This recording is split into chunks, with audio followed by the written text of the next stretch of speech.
សម្រាប់ចោលឲ្យអស់ទៅនៅមានម្នាក់បញ្ចេញសម្រាប់យីទៅ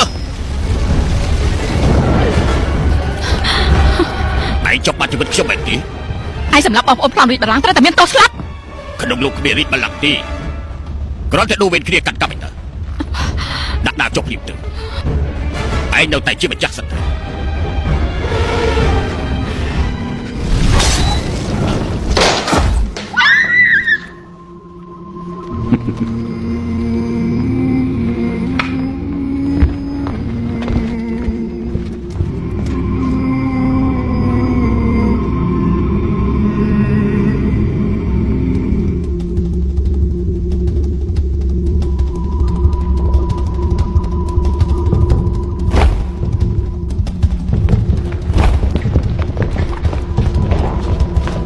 សូមអញ្ជើញអ្នកប្រុសឡើងគ្រងរាជ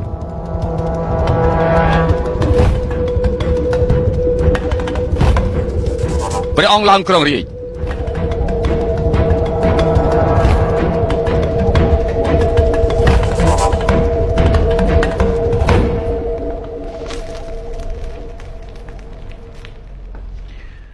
មិនទាន់ដល់ពេលទេតើអ្នកប្រុសចង់រងចាំដល់ពេលណាទៀតទៅសូមងាកមើលក្រោយមន្ត្រីជាន់ខ្ពស់និងអ្នកមនាងទាំងឡាយកំពុងតែរងចាំថ្វាយបង្គំហើយ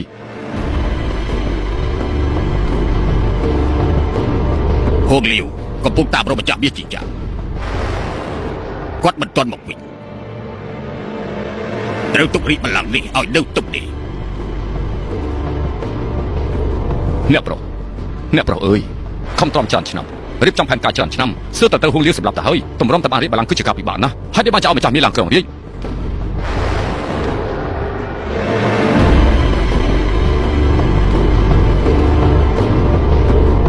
ហូងលាវគូស្លាប់មែនតែទ្រង់ជាបបប្រុសខ្ញុំបើសោយរីក្នុងពេលនេះអាចត្រូវគេសើចចំអកក្នុងលោក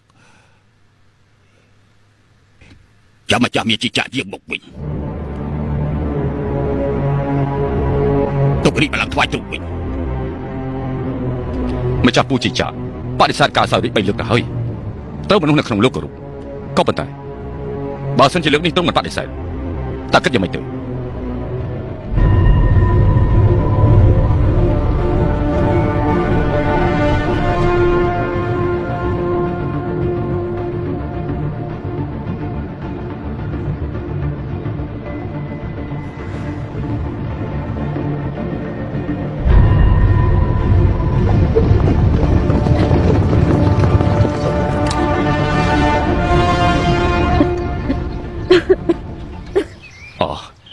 លោកស្រីប្រហែលជាឈឺហើយខំតបន្តិចទៅឡាសុនអូចូលវាំងជាមួយយើងត្រូវគេបញ្ឈឺស្ទើរតែទ្រាំមិនបានទៅហើយច្រើនឆ្នាំមកនេះយើងមិនដែលខឹងដល់ថ្នាក់នេះទេយើងដូចជាមានអារម្មណ៍ថាវិលមុខស្របាំងភ្នែកបើសិនជាយើងសន្លប់សូមលោកជួយគ្រាយើងផងក្រាបទូលព្រះម្ចាស់លោកគ្រាយើងដូចជាជួយជ្រោមជ្រែងនគរអូបើសិនជាអ្នកប្រុសគួងគេដកដាវឡើងពួកយើងប្រកាសជាត្រូវស្លាប់ហើយសុនអូមិនខ្លាចទេព្រះម្ចាស់